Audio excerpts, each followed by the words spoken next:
Hey, good morning. Um, Good morning to you all. Whether you're here on Facebook Live joining us this morning so that you're a part of this experience, or whether you're joining us via our YouTube channel and just observing this presentation this morning, uh, I'm glad that you've decided to kind of fold some of your own kind of spiritual inquiry, the sense of what it means to be vibrantly engaged in the world we find ourselves in, that you would just make this a little bit of your spiritual practice, hanging out together with others, connecting in a way that invites kind of collective wisdom and, of course, some of the insights that we share this morning. So I'm glad that you're here. As people are starting to log on this morning, just a quick little apology for the stark background here. I was sort of hoping that the whole projection of the Sierras that are a reflection of the backpack that Lori and I just completed. We spent 4 days in desolation wilderness, and so some of my insights today about what it means to find courage for our time is grounded literally in that experience. As I've shared before, when we get together on a Sunday morning or whenever, I always go back and reread all of the comments that people leave as they reflect on the theme for the day. And last week in particular, someone, I don't remember who it was, but one of the comments was this kind of question about, how do we tap into the kind of courage that we really need to engage the complexity of these days that we find ourselves in? Days that feel unprecedented for many of us. Where do we find that courage? And that question that was raised after last week's reflection really kind of stuck with me as I began my backpacking vacation. And I thought about it most of the time. What does it mean, to have the kind of courage that's needed for these times? It is a great question. And so I want to just spend this time together, our next 30 minutes together, kind of reflecting on that with you. And I guess I would invite you, if you can begin to think for yourself, and possibly whether you do it in real time as we gather here, or you can even shoot me an email and I can make reference to it later. Where do you draw the courage that you need to live both gracefully, with a sense of purpose, with the capacity to both absorb and respond to all the things that are going on right now? Where do you find the foundations for that level of courage? And everybody's going to be a little bit different. I'm not going to have the answers today, just some reflections that might help us along the way. But if you have insights into that, please kind of offer them up somewhere along the way, and we'll share them the best we can. Okay? Today, as we gather too, I would invite you to light a candle if you have one. I lit a candle this morning in the chapel here, and to use that candle today in a different kind of way. Think of that candle as an anticipatory candle, like you're leaving a light on for a guest who might be arriving at your home. That you're leaving a light on as you wait through the long hours for the arrival of someone you may not know so well, a new birth, a new relationship, a new experience that might be coming. You're lighting a candle in anticipation for an arrival of something new. And to allow the flame to be that sort of patient, warm, open, I'm ready for you. When you come, I'm ready for you. Let that flame kind of capture that feeling today as we begin this experience together. And with that, I invite you to, if you light a candle or just use the one that I have lit to sort of sink in today, I'm just going to invite you into a moment of grounding yourself and using that candle as a way to think about being ready for an arrival of something new. So take a couple of deep breaths and maybe feel the weight of your body in your chair, on your sofa, or ground yourself in this place where you are as we begin this morning. And I'll take a couple of deep breaths as well and sort of move us into this space together.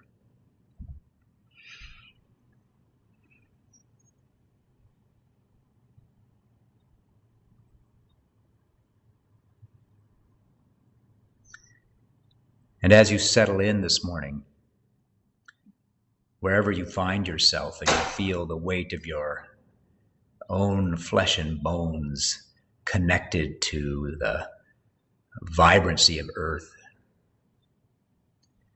today I invite you to feel beneath your feet not the solid ground, but rather the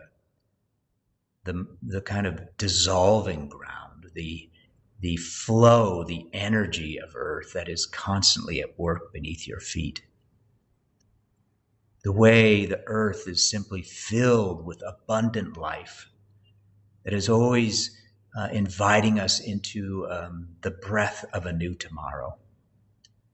The kind of inherent energy that is beneath your feet. Feel grounded in that this morning. Not so much a stable foundation, but more the vibrancy of life that is churning in every moment, that supports your life and mine and all of life itself. So take a breath or two and feel that energy this morning as we continue our time together.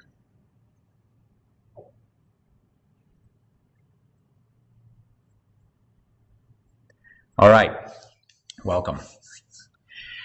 I'm not sure that the photos are going to do it justice, but the photos are from our backpacking trip, and I have 3 photos to share with you today. I also posted them to Facebook so that you can kind of look at them more closely, because I'm sure with the fisheye camera there might be a bit distorted here, so that's just fine. I wanted to use the my trip in the Sierras because there is something. When I look back at all the backpacking trips that we've taken in the Sierras, in the early days, there was something comforting about being in the Sierras because particularly Desolation Wilderness has so much granite and solid rock that I found comfort, frankly, in getting away from my routines and finding my body situated on something very stable, something that felt like it just doesn't change. These rocks that seem like they exist there forever.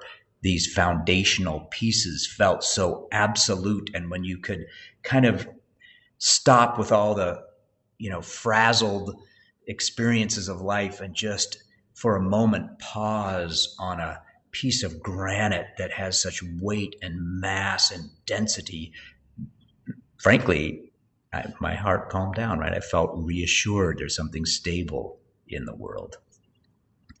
It connected me in some ways to an old hymn that I grew up with. Maybe you grew up with it too if you're a churchgoer.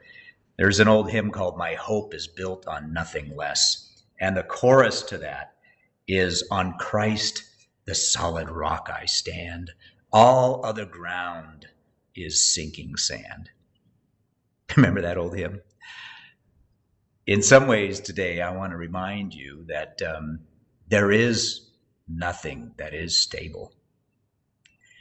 That maybe it is an illusion to think that we are standing on anything that is stable. And particularly these days, as we kind of deal with the shaking of the foundations of our world that I want to explore today, we have to somehow find our hope, our anticipation for a future, maybe not based on that which is absolute or stable or fixed as we imagine it, but rather on the capacity to do, in a sense, participate in the way in which we collectively dissolve each and every moment into a new future. And that our capacity for courage might be grounded not on any expectation that things will always remain the same, but on the anticipation that there is this constant birthing that is happening. Do we have the capacity to find our courage in relationship to a planet and a human experience that is in the process of constantly rebirthing itself, dissolving from one form into another? I think that's really the question. And I want to connect that to a couple different things this morning. One, I want to introduce you to some of the thinking of Paul Tillich. Paul Tillich happened to be a Lutheran, which is great for us. He was one of my favorite theologians when I was growing up and doing theological readings. He's one of the most well-known and prominent theological voices in the 20th century. So Paul Tillich is a mighty figure. He happens to be, of course, male, white, so it comes from that perspective. But Paul Tillich, experienced World War I, literally was teaching in Germany and got in conflict with Hitler, found his way to North America, taught in, I think it was Harvard Divinity School and some of the major schools here in the States. And Paul Tillich wrote one of his famous books called The Courage to Be. The Courage to Be. And as I was walking through the wilderness, I kept thinking about Paul Tillich. What does it mean to have the courage to be? Because Tillich, I think, understood God not as sort of in the old school way of thinking about God as an entity out there, but Tillich, I think, would maybe say that God is being itself.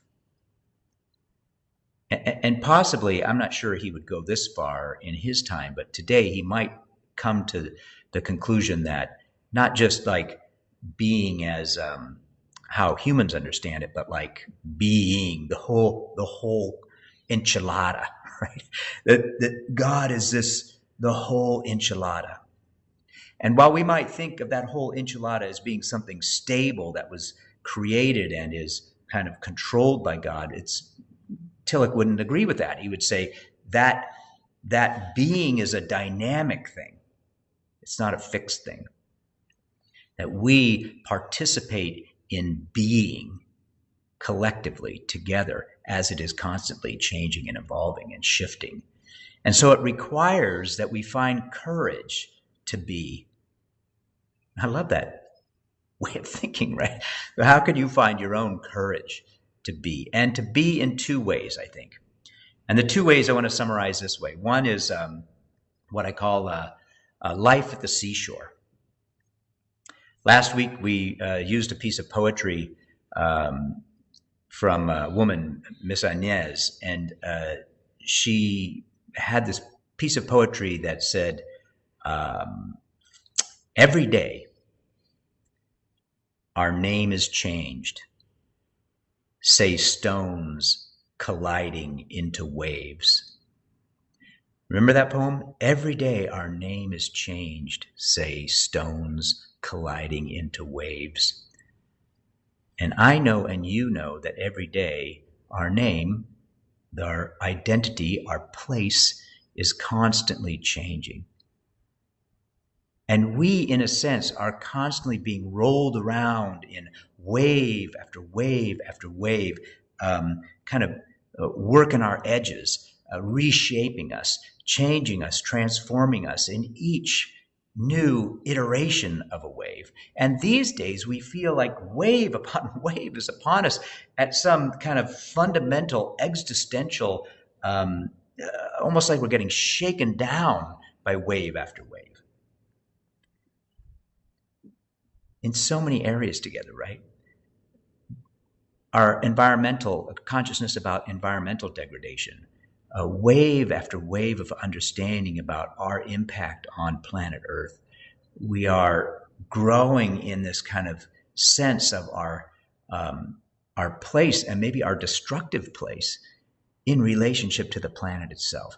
We are living into those waves, right? How do we have the courage to be present in those waves as they wash over us?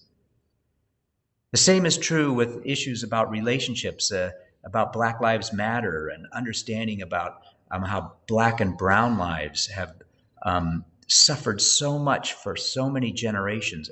And as white people, we have to come to grips with that more fully, right? Wave upon wave, this constant realization that helps us realize that there is nothing that we establish that is stable ground. But we are at the seashore, rolling constantly. Same is true with economics, our physical selves in relationship to the coronavirus. I mean, we're really in it right now. And the question is, do you have the courage, and this is one of the things that I think we've been talking about together, the courage to be at the seashore and not check out? To say, I, like so many humans around the planet, like so much of life around the planet, will live in this seashore experience.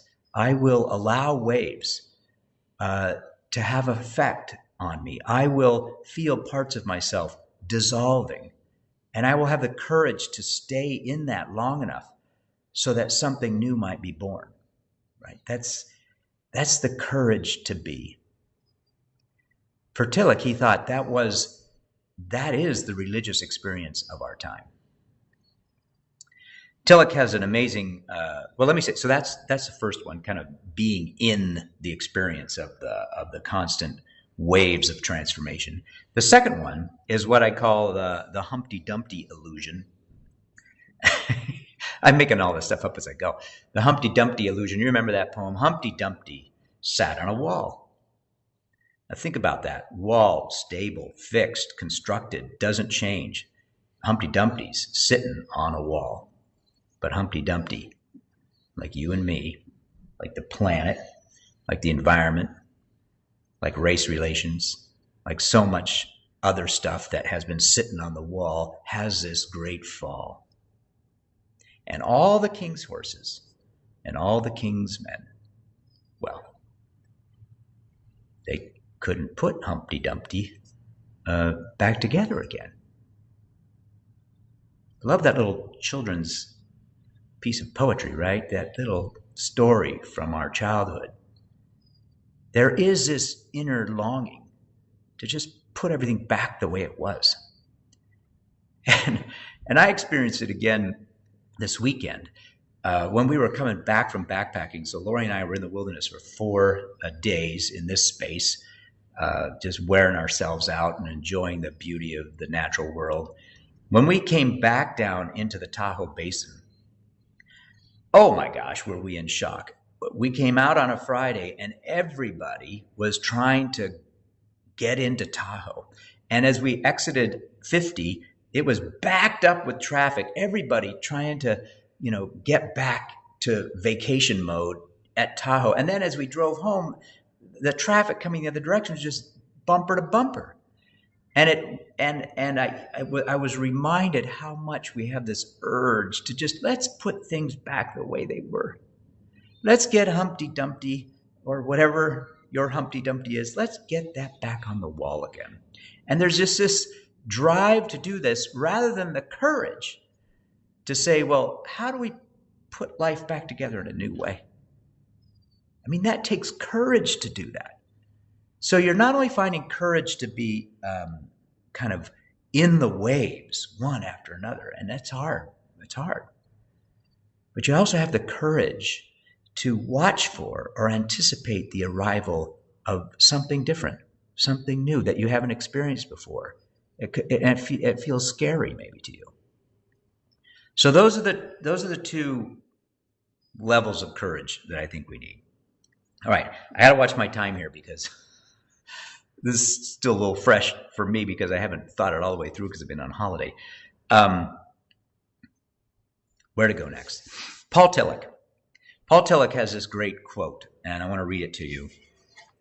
because I think it helps. So two things Paul Tillich tries to help us understand. One is that one of the ways to tap into courage is to feel yourself connected to what he might call the ground of being.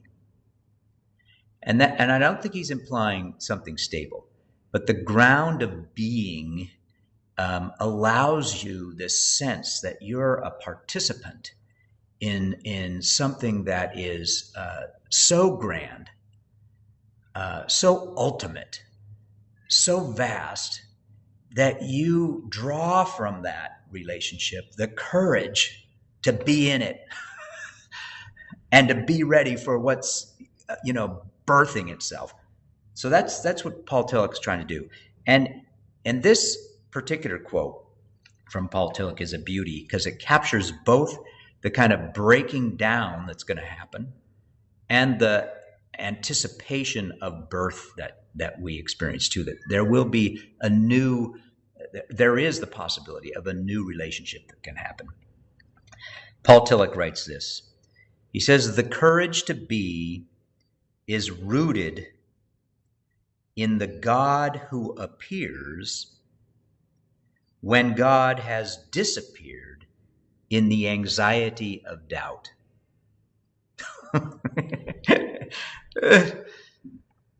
I'm sorry, that's a tough one, isn't it? I'm still trying to figure this one out. It's good.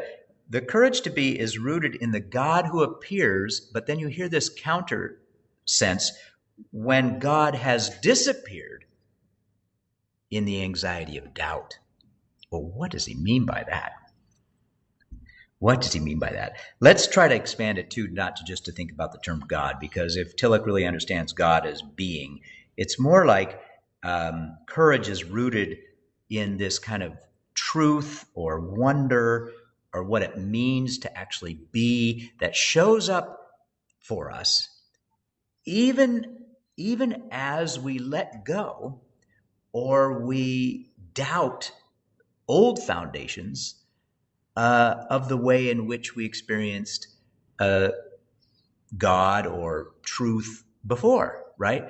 That's the dynamic, what Paul Tillich calls, he wrote a book called The Dynamics of Faith, is this capacity to both be able to let go or dissolve and embrace all at the same time. This kind of almost feels like a cycle of life rather than find a solid rock to stand on. Can you ground your courage in that kind of liquidity, in that kind of fluidity, in that kind of evolving experience of life? I think is the real challenge. All right. Okay. So just a couple of examples today. I think the sort of the checkout kind of thing that we get where we don't have enough courage to stay in it, I think was really articulated well in Robin DiAngelo wrote the book White Fragility around racial issues.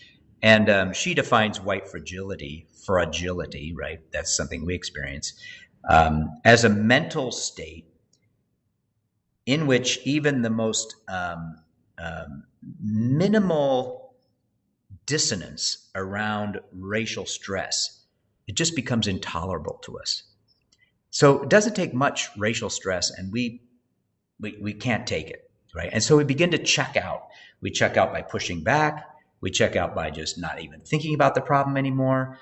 We maybe embrace all this like fear or guilt or whatever happens to be. But whatever it is, we just want to get out of the situation as quickly as possible. It's just we want to check out. And what we need is the courage to hang in there, to have what we've talked about before, kind of courageous conversations with ourselves, with other people around these issues. So how do you have the courage to kind of hang in there? And as Tillich reminds us, well, you gotta trust not that you're on some sort of firm foundation that can't change, but you have to trust that you're a part of something unfolding. And maybe you can find courage there. So let me give you an example. I'm going to change the picture. This is the second picture. This is a huge piece of granite. And I had this moment up in the wilderness. I was exhausted at the end of the hiking day, and I'm laying down on a huge piece of granite. And as I'm laying there, I'm having a conversation with the granite, right? And I'm thinking about the life cycle of this piece of granite. And I realize that this thing isn't going to be here forever. That this piece of granite, even though it feels so solid, it's just in a very, very, very, very slow life cycle, while mine is a bit scurried, right? So I'm calming down my life rhythm by communing, in a sense, with this piece of granite that has a different kind of life rhythm. It's not as if the piece of granite is like the rock of salvation, like it's stable. The granite is also in a cycle of dissolving. And as you can see in this great picture, which I love when I see this out in the wilderness, this granite is starting to split. And it split because maybe there was a hairline fracture and the water seeped in there, and then winter came and froze and started to wedge it. Over the course of time was this slow dissolving of this piece of granite. And here you can see the granite kind of cracked open as well in the two halves. And you can see in the distance all the granite on that mountain that is going through the same thing. I am comforted and find, in a sense, this capacity for courage in my own life by layering, maybe that's a good way of thinking about it, layering my little short experience of the life cycle and my capacity to both experience it and to have some effect on it in relationship to this very, very slow life cycle of the granite, which will eventually, with time, be the sand beneath your feet at the seashore, or maybe sink down deeper and be magma below the surface, and maybe someday find itself forced up again into another mountain range many, many years from now. Life constantly dissolving, life constantly rebirthing itself. Can I find the courage to be by being a participant in that? Is what I think Paul Tillich is challenging us to reflect on for his time, which was dramatic and traumatic. And that's why he wrote the book that the foundations were shaking, called The Shaking of the Foundations, which I'll read at the very end here. He had this sense that as the foundations shift, where do we find our courage to be? And I would invite you to think about not scrambling to get on some sort of solid footing, but rather engaging in this sense of being part of the whole life cycle that we are in collectively with nature, with the planet, with the cosmos, and finding our courage there. In some ways, I feel like that's a much more stable ground. The second piece of the puzzle, which is the whole how do you get ready to embrace that which is to come? How do you have courage to stand with open arms to what might come out of all that is changing? What might come out of a planet who is collectively suffering from one virus, right? How will that change the way in which we live together as human beings on a planet? How do I have a heart ready, a light lit in anticipation of the arrival of the birth of that, and to have the courage to be open to begin to open my arms and accept that in a new way? How do I have the courage to welcome that which will come out of the Black Lives Matter movement. That race relationships might have a new energy to them that it never had before. And what might that mean? What might be the sacrifices that are required to embrace that? How can that fit into my sense of what it means to be part of the human family? That requires courage, clearly, right? So how do we do that? And the only image that came to mind, go back to that slide. Keep you occupied. The only image that came to mind, and I think I didn't experience this as much as a father, but I certainly experienced as a grandfather watching my own child start to have children. And at the birth of the first child for my daughter, you're just overwhelmed with love and capacity to embrace, and the world revolves around that first child.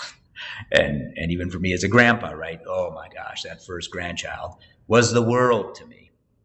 Do you get it? I was, you're easily open and accepting of the first child. That child feels very foundational, right? First time I'm a grandparent. First time my daughter is a mother. We live in that relationship for, I can't remember what it was, 2 years or whatever.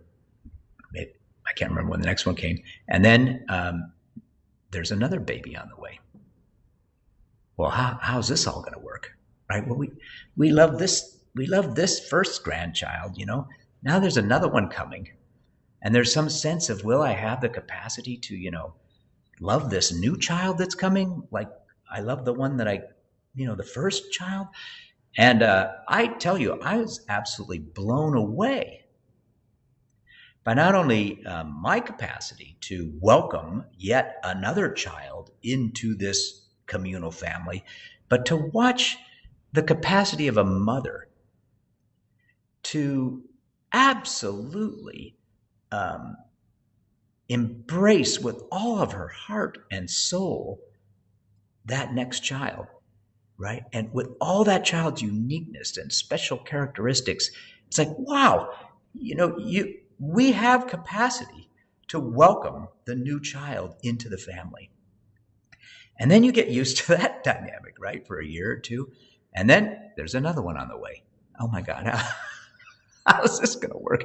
So I guess what I'm saying is that part of the courage to be and to be open to all that's coming, it can be grounded into this sense of life is always arriving, is always emerging out of the seashore, always emerging out of the waves, always emerging out of the vibrancy of relationship.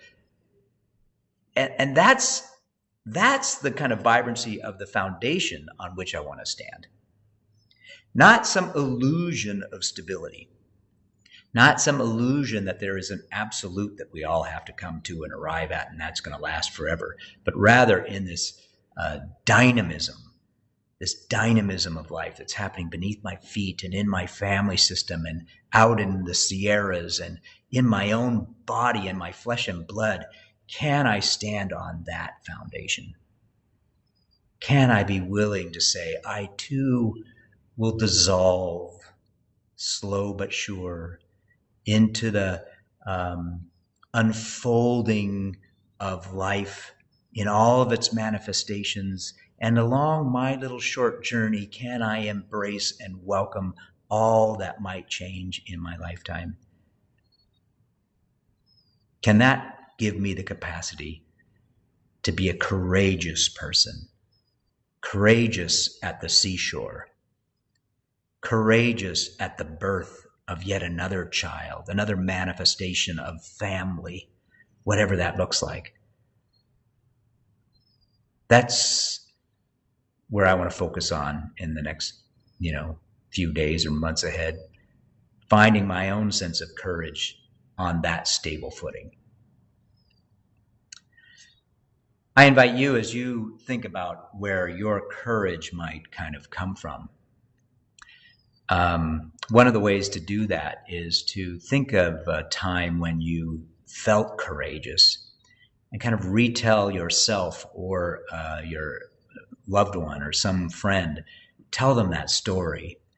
And then see if you can tap into that story and say, where did that courage come from? And then try to move that courage into this present moment. Can you use the wisdom you glean from that experience to have the courage to be at the seashore with the wave after wave coming over you? Can you stay in it? And can you be open to what's arriving? The first breath of the new child yet to be born. Collectively, can we have the courage to be? I want to finish with a quote by Paul Tillich, who, after seeing so much shake in his time, he referenced Isaiah, one of the prophetic voices, and then wrote an introduction to this book, which is backwards to you, called The Shaking of the Foundations. So let me read this and just kind of listen to this, and then I'll read a little bit from him. The foundations of the earth, they do shake. Earth breaks into pieces. Earth is split into pieces. It shakes into pieces. It reels like a drunken man. It rocks like a hammock. Under the weight of human transgression, earth falls down to rise no more. But Isaiah continues, but kindness, it will never depart. Neither will the promise of a future peace ever be removed. Tillich writes, it's hard to speak after the prophets speak, as they have these weighty pronouncements, every word like a stroke of a hammer. And there was a time when we could listen to such words without much feeling, without a whole lot of understanding. There were decades, even centuries, when we did not take them that seriously, but those days are gone. Today we must take them seriously, for they describe with visionary power what the majority of human beings in our period have experienced, and what perhaps in the not too distant future all humankind will experience abundantly. The foundations of the earth do shake. The visions of the prophets have become like an actual physical possibility and might become a historic reality. The phrase, the earth is split in pieces, is not merely poetic metaphor anymore, but it feels like a hard reality. This is, for us, the religious meaning of our age, writes Tillich. This is the religious frontier into which we have entered. In Tillich's words, he described himself as someone who was trying to bring a religious sensitivity to people who didn't feel religious at all, because all of us are in this together. And this kind of existential shaking of the foundations is a religious experience. It births new visions, new insights, new ways of thinking and being in the world. That is a religious experience. We are having collectively a religious experience. And if we can give ourselves to it with the courage to be, that to me is the goal. My prayer for you, my hope for you, my longing for you is that you too can find the courage somehow to be present in the waves, to be ready with open arms like a birth mother waiting for the next child to be born. You will find capacity for embrace and for love. Tillich ends with this quote. He says, when you think about the emotional feeling that comes when you have the courage to say yes to truly being, what does that feel like? Tillich says that feeling is pure joy. Living with the courage to be. When you begin to truly feel that, it's joy. Not just happiness, joy. May you find joy despite all of the anxiety that requires us to dissolve parts of ourselves, parts of our collective selves, parts of our sense of what was stable. If you find the courage to live into that and the courage to embrace or begin to embrace that which is coming, I want to be there that day when our hearts are filled with joy, because we are connected to a constant unfolding gift of life that is not ours to cling to, but ours to participate in, to pass on to other generations. All right. Amen to that. Hopefully this was a thoughtful time together. I know I've been thinking a lot about it, so I get to dump that all on you, and I appreciate you giving me a chance to do that.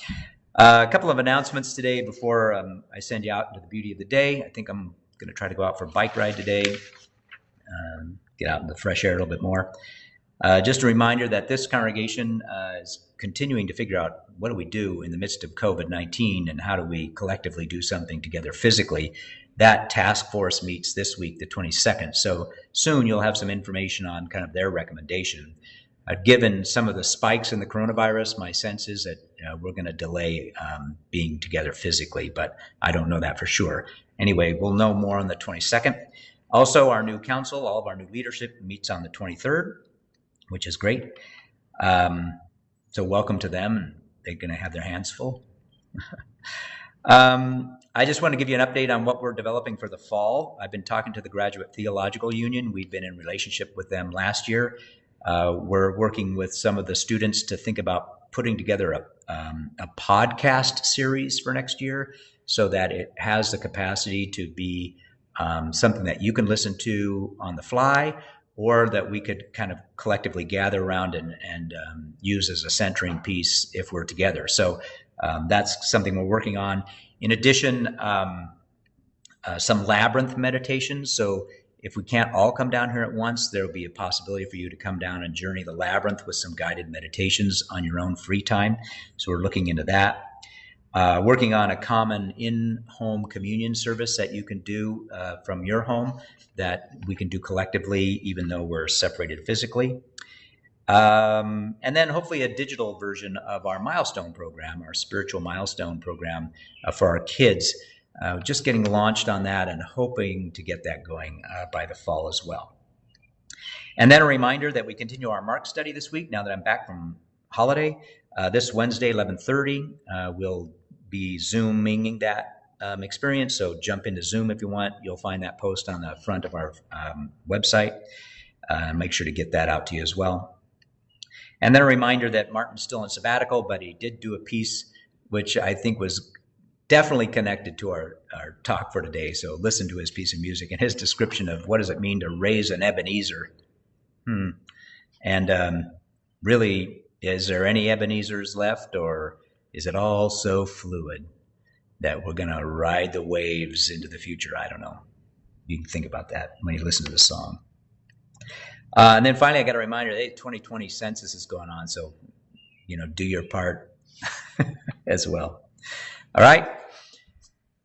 Okay, everybody, thanks for this time together. It's been about 45 minutes, so time to wrap up. Last word. And here's what I have to trust, I think, right? That if we can find the courage to be grounded in this experience of life that is forever unfolding, that is the pathway to joy. Yes, there will be anxiety. Yes, there will be fear.